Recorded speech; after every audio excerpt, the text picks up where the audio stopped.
friends, so I just came back from an ayahuasca ceremony here in Cancun and it was amazing.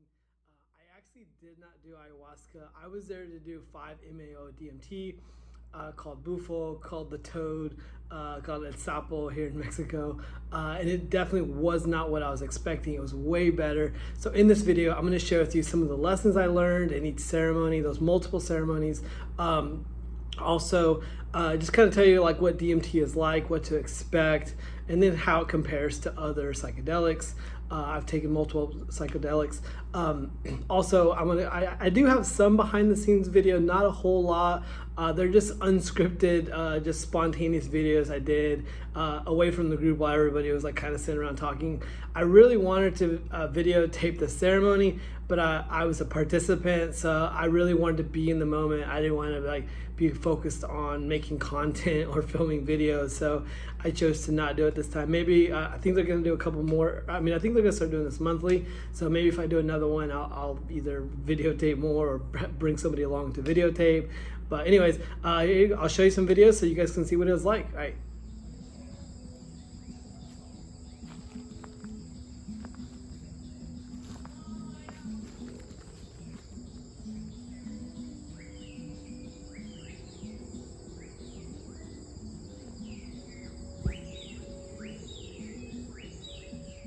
Alright guys, I'm here outside of Cancun and I am about to do a couple different ceremonies actually.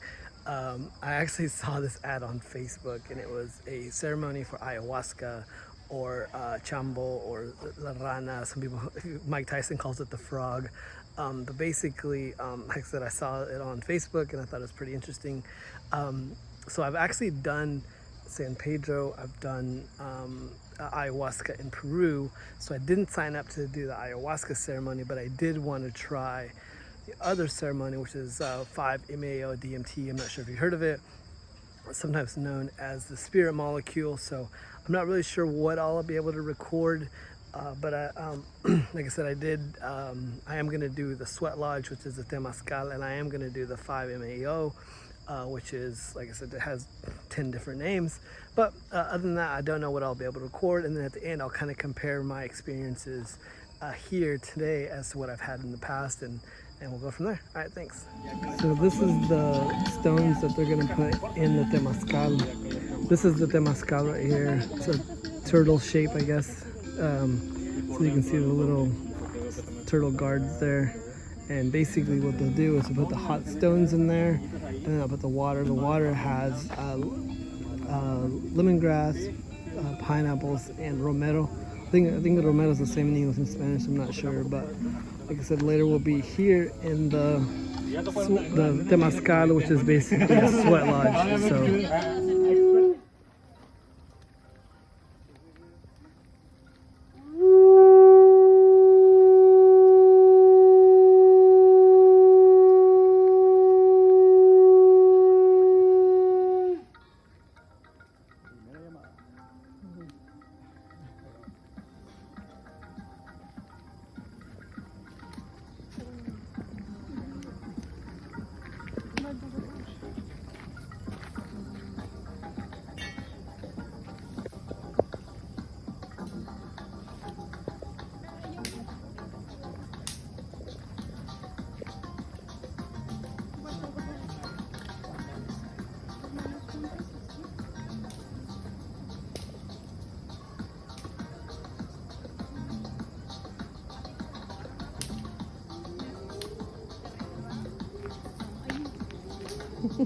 Okay guys, so I just finished the temazcal or the sweat lodge ceremony. Just kind of want to recap what I learned.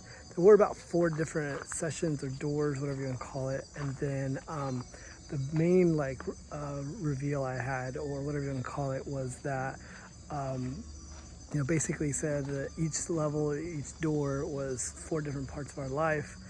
And one was about, I can't remember, all I can remember is the last one. So the last one, the last door, or the last part of our life, is love. And the biggest reveal I had was that when we die, that's out of love. And we return to love. We were born into love, but love is also pain. So we caused our mother pain when we were born, and we may experience pain when we die, but it's out of love. And so it just really kind of hit really close to home. I know a lot of people have died really painful deaths, but I know some people die in their sleep. Really just depends on your situation. So I hope to die a peaceful death. I hope not to die a painful death. But if I do die, I will know that I'm returning to love, which is where I came from. So anyways, we're going to continue the rest of the ceremony. I'm not really sure, like I said, what else is going to go on and what I can videotape. I really want to be in the moment, but I just wanted to record that before I forget it. So anyways.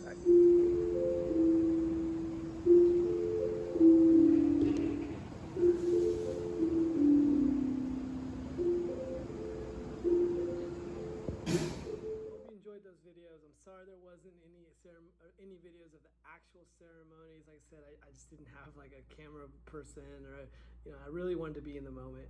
And so and that was actually one of the lessons I learned, but we'll get to that later.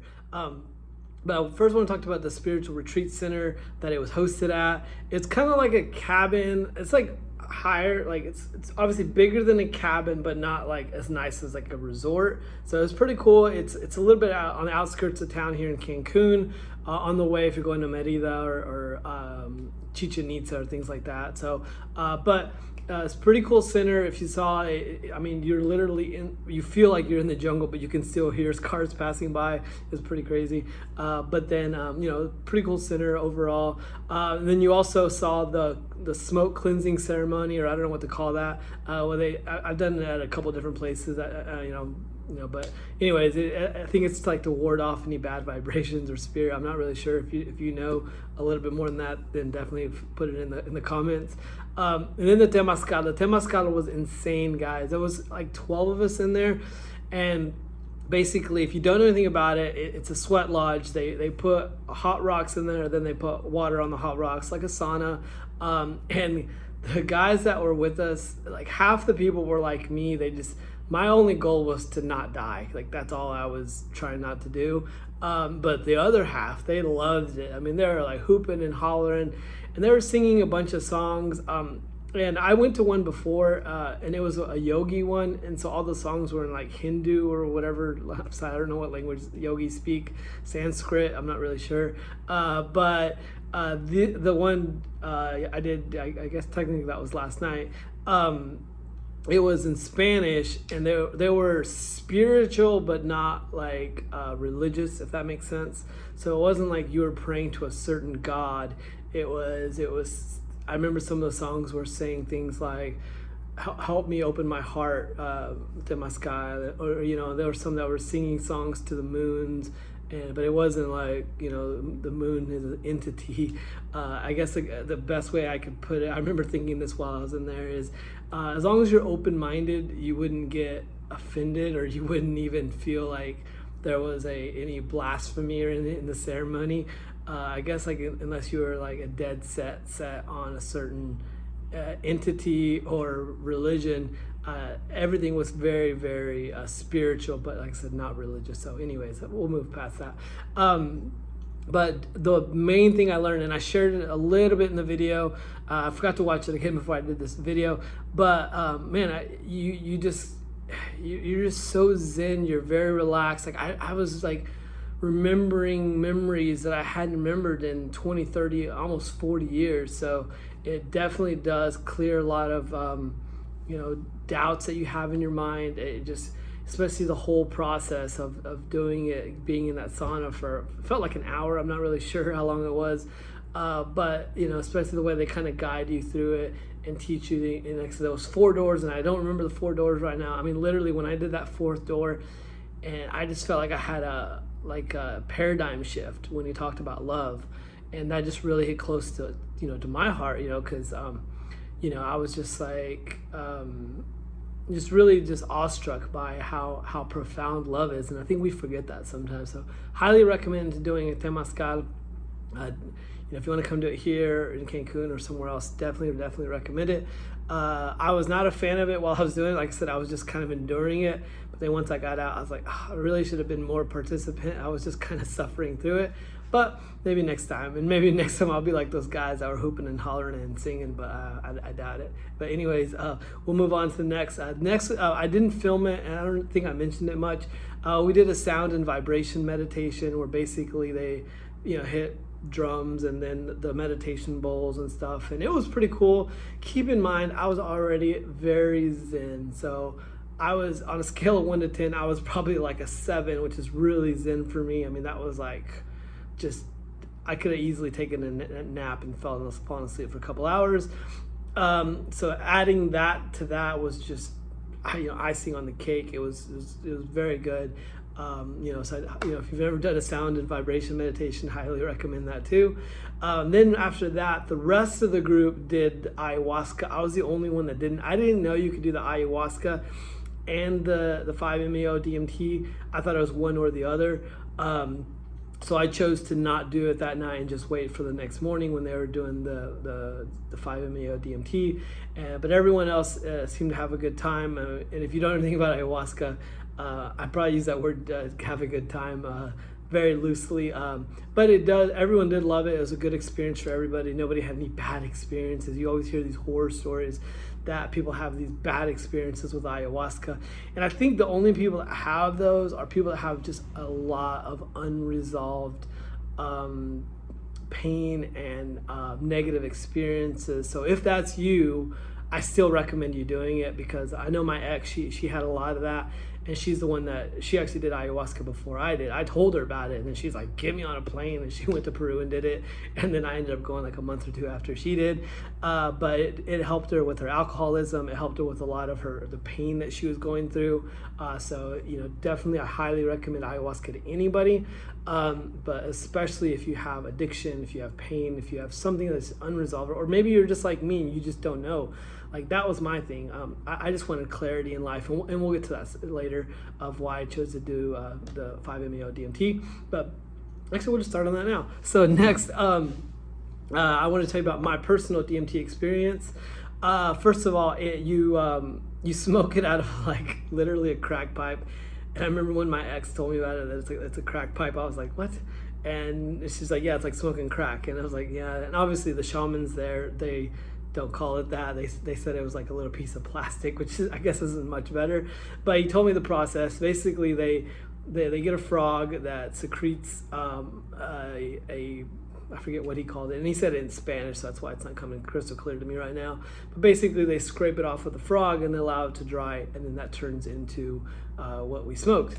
And so I did smoke it. And what you do is you breathe all your air out, and then you smoke that and breathe it in. And I'll be honest, when I was doing it, I felt like I did a pretty good job, but then after it all got out of me, I was like, I could have breathed in a little bit more. But I guess that's how we all are in life. We're like, I could have done more, I should have done more. But when he offered for me to take some more at the end, I was like, I'm good. This was absolutely perfect.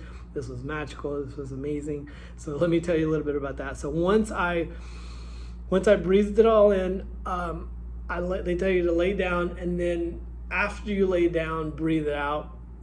And they didn't really give specific instructions on when to breathe it out, but it's like your brain's like, now you can breathe it out. And that was the other thing. I kind of wish I would have held it a little bit longer, kind of like when you do like Wim Hof breathing, where you just hold your air as long as humanly possible. I didn't do that. I was like, okay, it's kicking in. And I mean, literally like 2 seconds after I laid down, I started to see these colors. And the best way I can describe it to you is it's like a kaleidoscope. So you start to see all these colors and patterns, and then one of the and just so you know, I try not to allow other people's experiences affect my personal experience. So I didn't research DMT. I didn't research other people's experiences. I've heard of people talking about near-death experiences and DMT entities and all these other things, and I just did not want that to control my thoughts. I did hear multiple times about the near-death experience, so I was kind of expecting that.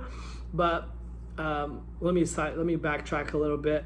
So the first thing I had is I was just like, okay, like I'm in a whole different dimension, but keep in mind we were in the jungle, so I kept hearing, butterflies pass by and flies pass by and the trees move. So it kept me conscious. So the best way I can explain to you, and then my subconscious and conscious were talking. Like I could feel like I could have a conversation with my past, and that's what it really felt like. In that I could see how all my past actions led to where I'm at now. And just so you know, my intention was to get clarity on what to do in my life. Was I on the right track? What should I do something different? Should I, if you've watched this channel before, I'm here in Cancun right now, and I'm not sure if I should go back to the US yet, stay here. I'm just kind of in limbo land, and I just wanted clarity. That's honestly all I wanted. But the biggest thing I can explain is it gave me peace of mind that everything I've done to this moment is where I need to be. And if nothing else, that was 100% worth it. Even it's like I could see like times of my life where everything led up to where I'm at now. And it was a very, very beautiful experience. And then what felt like a couple hours passed, and then I started to like have this sense of, I started to feel tingly sensations, and there's that voice that's like, wait, am I dying? Am I dead? Like, is this a near-death experience that people talk about? And like I said earlier, there were bugs crawling on me, and then that was my near-death experience. In that, I was like, wow, we all eventually become plant food or bug food. And people, and since there were other people at the experience, I could hear them walking, and the biggest profound thought I had was 100 years from now, nobody is gonna know you existed. And it's like, are you okay with that? Like, that's your legacy. Like, nobody will know you existed in 100 years. And on one hand, I am 100% okay with that. Like, I had to tell myself, yes, I am. But on the other hand, that's actually why I started making these YouTube videos. Is I was like, if I died tomorrow, like, nobody would know who I am. Like, what legacy am I leaving behind? And who do I want to be remembered as? And I was like, well, maybe if I make videos that I'll be remembered. And I didn't do that consciously. Keep in mind, I wasn't like, oh, this YouTube channel is going to be my legacy. But I think it subconsciously was. Keep in mind, my conscious, my subconscious were all communicating. And what I started to say earlier is my subconscious, conscious, my emotions, my physical body, they were all in alignment. They were all awake. They were all experiencing life at the same time. And it was pretty profound. It was an amazing experience. I highly, highly recommend it to everybody. And like I said in the video, it was literally a Facebook ad. So I'll leave the Facebook channels or their profile, whatever, their link on this video for y'all if y'all want to get in contact with them. But if you have any questions for me, definitely DM me, whether on Instagram, Facebook, whatever's easiest for you, whatever you're on, here on YouTube. I think there's a way you can comment, whatever you want to do. But guys, thank you so much for watching this. I highly advise, if you were thinking about doing ayahuasca or 5-MeO DMT, highly advise it. It's just a very beautiful experience.